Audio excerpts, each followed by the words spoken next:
할렐루야, 힐링 성교회의 김한기 목사입니다.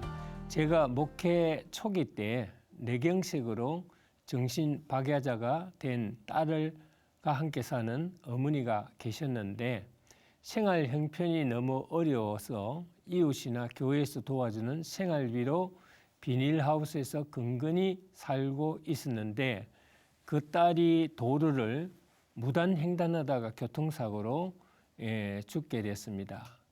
불쌍한 어머니는 마음을 잡을 길이 없어서 자살을 하려다가 이웃의 성도님의 권유로 제가 시무하던 교회의 구석진 방에 잠시 머물렀던 적이 있었습니다. 2, 3일이 지난 어느 날 그분의 상태가 심상치 않다는 말을 듣고 밤중에 교회에 가서 보았더니 열이 아주 심해서 몸이 불덩어리 같고 침은 마르고 숨은 곧 죽을 것 같이 헐떡거리는 것이었습니다. 지금까지는 아니라고 무관심했던 태도를 버리고 열심히 기도하며 안수를 하는데도 차도가 없고 점점 더 심해지는 것 같았습니다. 그래서 저는 2km 떨어진 마을 보건소까지 들쳐업고 정신없이 뛰면서 애타게 기도한 적이 있었습니다. 그때 제가 간청기도가 무엇인지 확실히 깨닫는 동기가 되었습니다. 교회에서 죽으면 안 된다고 수없이 외치며 힘겹게 업고 가는데 기운도 붙였고 사람들이 쳐다보니 창피한 생각도 들었습니다. 거기다가 내 등 뒤로 시뻘건 선지피를 토해내는 것입니다. 순간 언짢아 했던 내 본성도 드러나는 망감이 교청하는 순간이었다고 할 수 있습니다. 그런데 그분이 갑자기 신랄 같은 소리로 목사님 정말 죄송해요.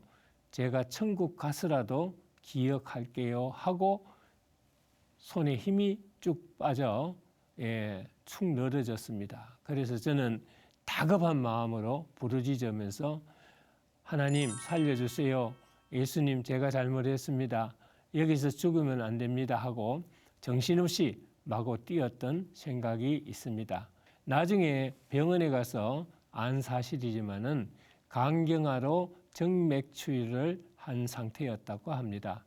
지금 생각해 보면은 하나님이 주시는 능력으로 그분을 보건소에서 대학병원으로 후송하여 살렸던 것 같습니다. 그때 가식적으로 기도하는 것과는 달리 진실된 마음으로 불쌍히 여기고 사랑하는 마음으로 기도하니까 왜 그렇게 눈물이 나는지요. 주체할 수 없이 울고 또 울면서 기도했던 저의 기도를 하나님이 들어주셨던 것 같습니다.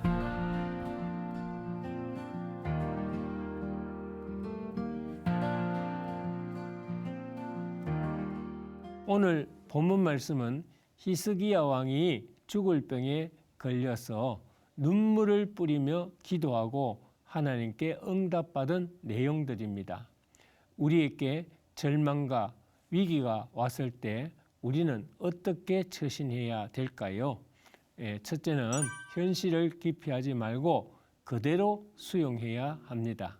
내가 원하지 않는 실패 또 불행, 고통이 오더라도 현실을 기피하려는 마음을 가져서는 안 되고 현실을 있는 그대로 빨리 수용해야 대응책이 생기고 대처할 수 있는 방법이 나오겠지요. 두 번째, 쉽게 낙심하거나 절망감에 빠지지 않아야 합니다. 낙심은 우리의 영혼을 좀먹는 암적 존재요. 절망은 우리를 죽음에 이르게 하는 독약입니다. 이 모든 병은 마귀가 주는 선물입니다. 마귀는 절망을 주지만은 성령은 우리에게 믿음과 소망과 사랑을 줍니다. 세 번째는 간절히 기도해야 합니다.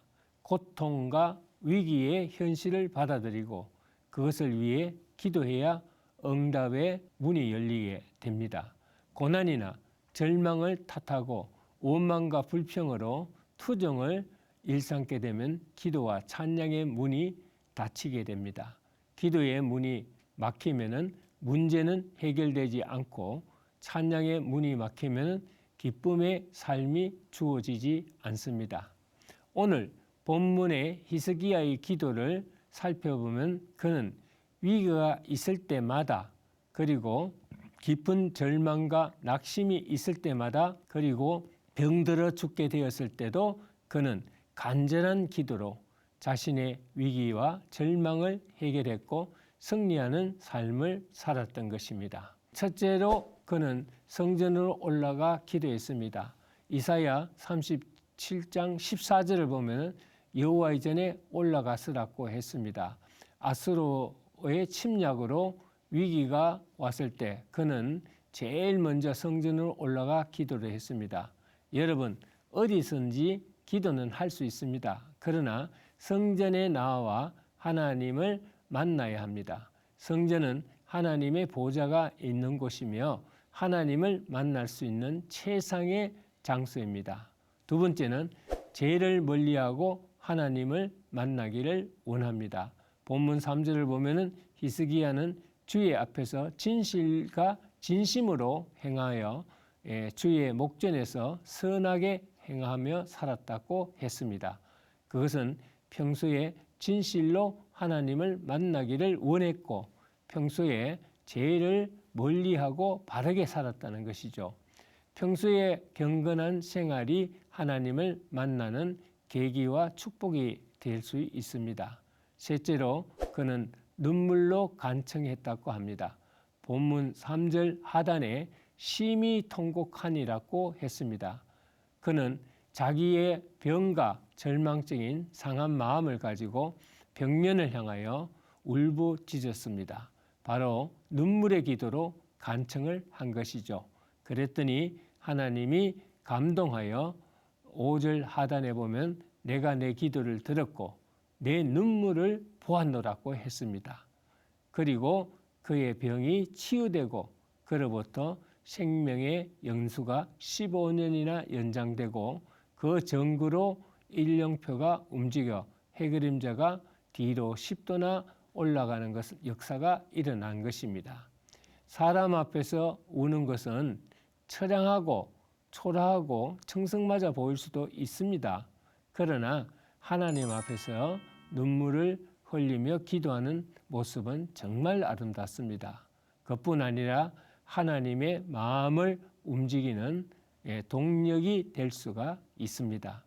회복을 위한 간청 기도로 응답받는 저와 여러분이 되시기를 주의 이름으로 축원드립니다. 감사합니다.